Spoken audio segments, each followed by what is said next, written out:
Going on, my friends, I'm Rick, and this is your seat at the table, and we are looking at the PDF of Error Report 3145. This was one of those things that came as part of that humble bundle I got months back, and man, I'm telling you, that bundle was well worth the money I spent on it, because there was easily 20 items in there, and some of them, like this, were quite nice. I mean, trying to buy this now, it's like 20-30 bucks in the PDF version. You know, I don't know that you can probably still get a hard copy of this, but the price of what I've seen on eBay and Amazon's a bit stiff. This was actually one of the first ones I tried to learn how to do with my both duplex printing, which I hadn't done in probably 20 years, and the binder. And the first go around, it was every other page was upside down, and so one of y'all had gave me a bit of advice on how to deal with it, so it worked, and I'm thankful for that. And then of course trying to line up, so I reprinted it a second time, and then I didn't want to waste the plastic or the artwork cover, because when it comes to printers, as you well know, the color is hideously more expensive than just black and white. And so other than the covers and the backs, I tend to forego a color version of these things because for obvious reasons. So one of the things that sets this kind of a book apart, and there's some areas of the gaming crowd that go and say these are actually splat books, they don't mean nothing. Well, I disagree with that. So one of the things that sets this style apart from these, now don't be wrong, these are excellent books, I'm still working my way through this one. It has a lot of information, but these tend to be regionally driven, so they're more concerned about a handful of factions and on a larger scale, which is fine. This is great. I like this stuff too. I've still got a pack. I got Tamar Raising over here, and something else over here I've yet to get around to doing videos on, and I still have a slew of BattleTech material too yet to cover, and I keep acquiring more, and as I can. Things are a bit tight right now this month, really freaking tight, but it is what it is. 2.5 weeks. 2.5 weeks until 30 years of back child support and child support finally comes to a conclusion. I've harped about it many times and I can't get over it. I mean, $600 a month. It's $146 a week. So you figure that out. That's just, and then they take an extra $2 out every week for doing the processing at work, so it's actually $148. So damn near $600 a month. That's almost the equivalent of an entire week's paycheck that I will be returned to my spending pool, which will help relieve some pressure without a question. So anyhow, I got this, and it took me a while to read through it, and because I tend to read multiple different projects, which is, I can't sit down and just spend 3 hours a day reading stuff. If I'm lucky, I can get in maybe an hour, but it's usually here. So they migrate. This was in the truck for a while, and then it came home, and it was in the the facility here, and because there's nothing like getting your constitution on your daily constitutional going while reading. That's just something I've developed since I was a kid. For me, keeping in mind that I took a hiatus of better than 20 damn years, so I missed a huge block of BattleTech history and what was going on and all the related novels and short books and stuff that go with that. And I probably will never be able to catch all that up, let alone have the time. I still have several brand new recently released BattleTech novels sitting out there on my desk that are in queue to get read, but it's just is what it is. I'm not quite finished with the Minions Divided novel, but I already can see the writing on the wall. It's pretty straightforward. And so when I get a book like these overall, so they vary from company to company. So they're calling this one an error report. I've seen field manuals and other things. So in a nutshell, it gives you an overview of all the major factions currently engaged in issues during that particular era. So the era of 3140 or 3150, however you want to call it, which is the current era still, the Ilkhan era. This is the prelude to that, and it sets the stage for a lot of the stuff that's currently going on that we find in things like this, for example.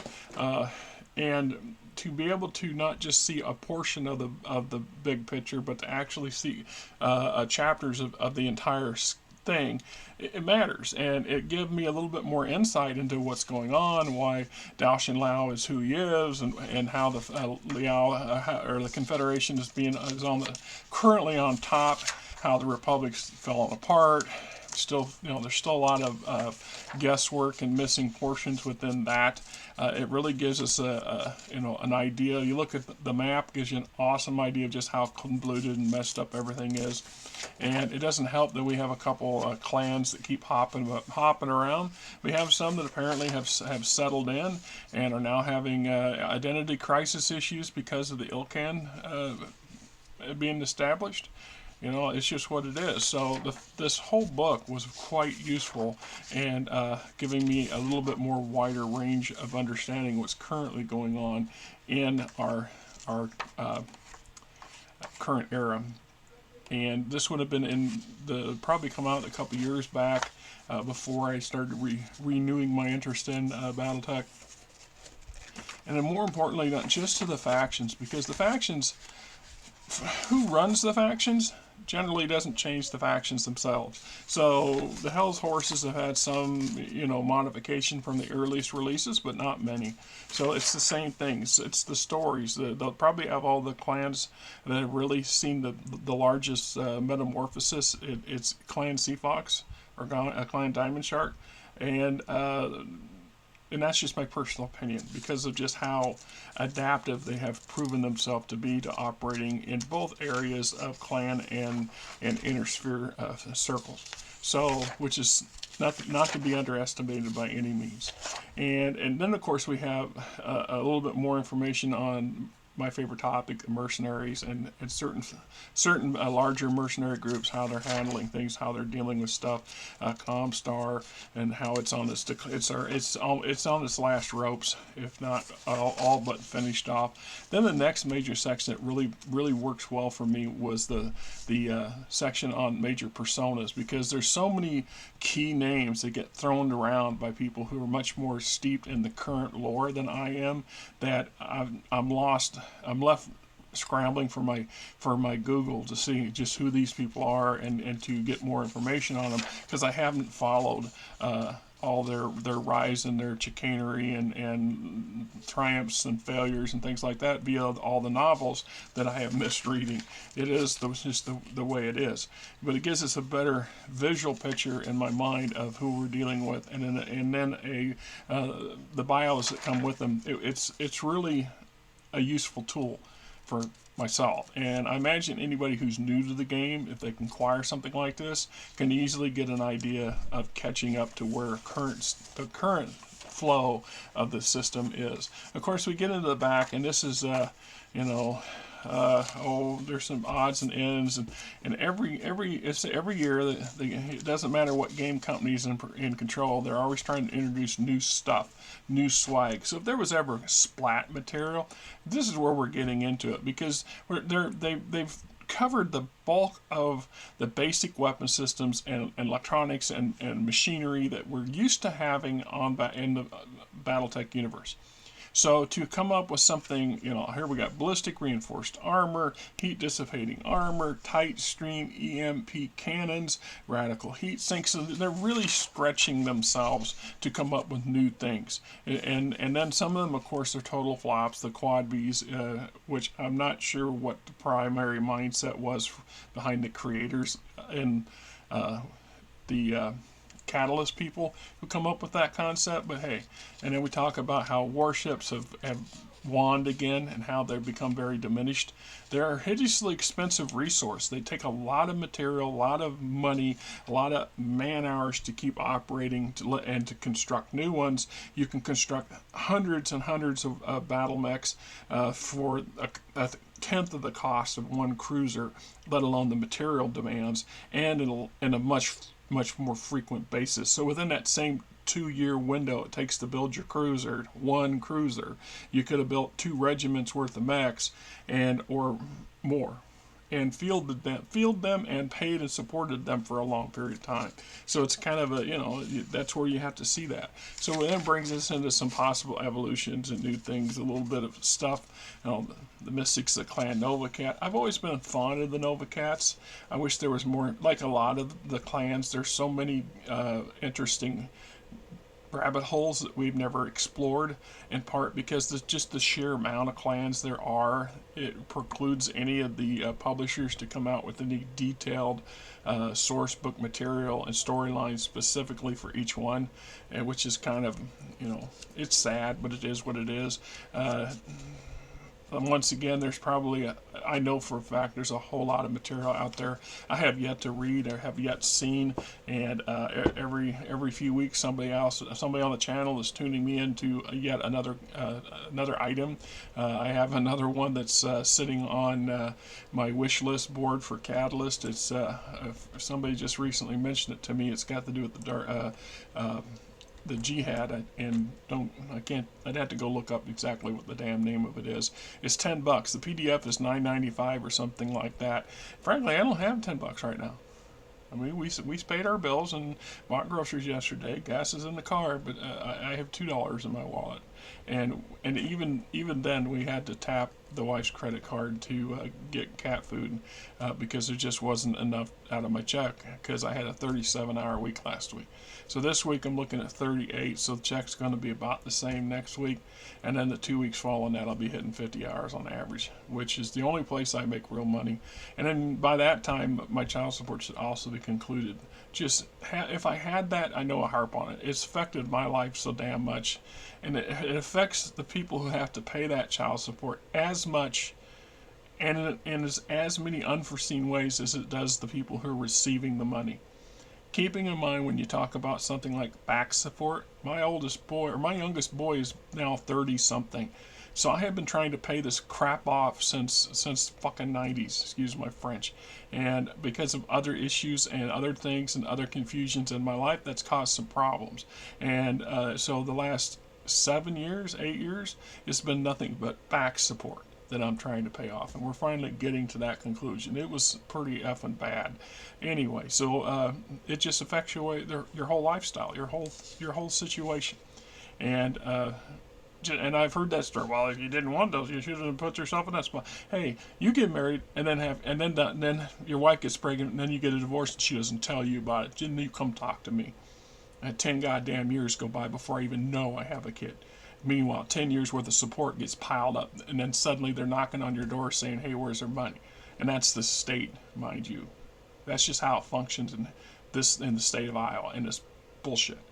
Just my personal sour opinion on that. Anyway, so the Tank Warrior experiment, some of that kind of makes sense, because if you're looking at the Hell's Horses, of course they're going to be more inclined to tweak their eugenics program and their tech development programs towards their particular genre and flavor. So we get into stuff like that, and then the era tracks, just new names for scenarios. Sometimes I stumble over when I come up with something like, what the hell is this crap supposed to be? And then I look at it, well, it's a freaking campaign, so what the hell, why call it that? Why not just call it what you used to call it? And then, of course, every generation or so, they do tweak rule sets.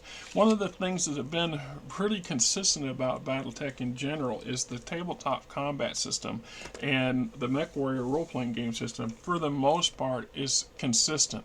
It isn't so radically changed from version to version that it intentionally makes the previous version null and void.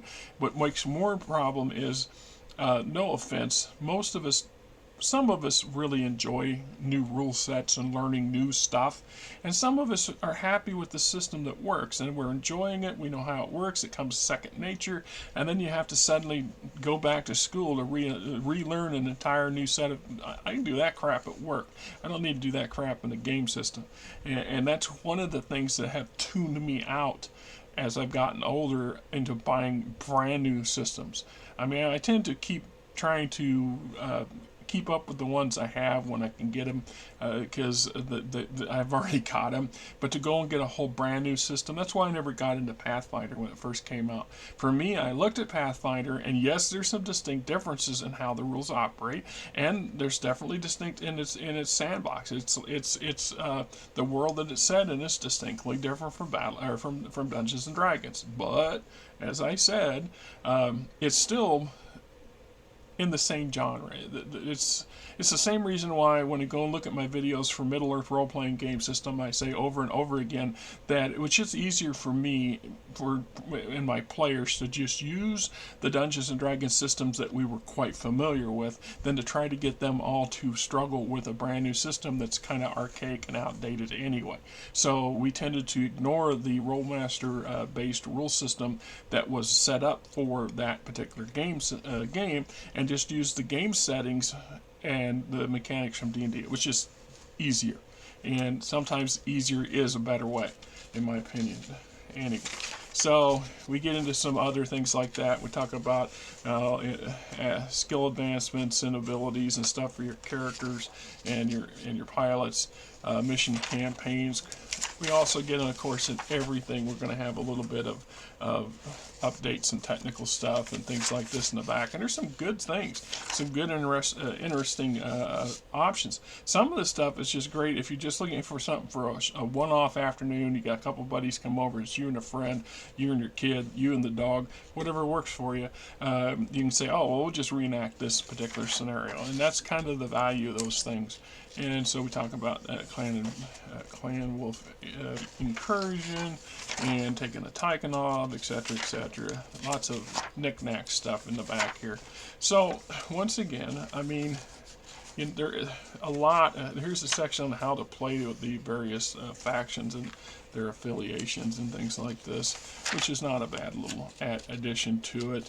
I kind of cruised over it. I didn't really get detailed in depth into reading on the parts of it. But for me, these kind of books, you can see what I mean by upside down. The back page is still the way it was. I mean, it is what it is. So once again, these things are excellent source material if you care about that stuff.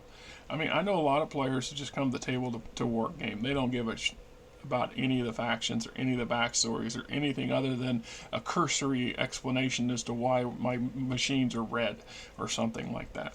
And then there's others who really and truly enjoy the entire broader setting because you read the novels, you've seen the comic books, you follow the game supplements, and then there's nuts like me that have a tendency to buy everything that we can get our hands on while we're supporting a particular genre. So I would probably have another 30 or 40 damn books if I had been continuing on purchasing crap through the Fan Pro and WizKids era. And truth is I picked up a number of things since then, and they're actually not bad books. I really shortchanged myself, I think, when I decided that the whole thing had gone south. Them clicks machines really threw me off. I'm just saying, I was terribly disillusioned for a minute there, and didn't have the broad social connections that we have today using YouTube and things like that to keep an eye on what other people's opinions or takes are on things. And yeah, that all has some value, right? It all plays a point. Anyway, folks, that's my take on this one, and I hope you guys have yourself a great weekend, right? Going on, my friends, this is Rick, and hey, if you like the channel, please hit the subscribe button, hit the like button, tell your buddies, tell your friends, tell your coworkers, tell anybody else that's in the gaming industry or gaming fandom that says, hey, this is a channel worth checking out, right?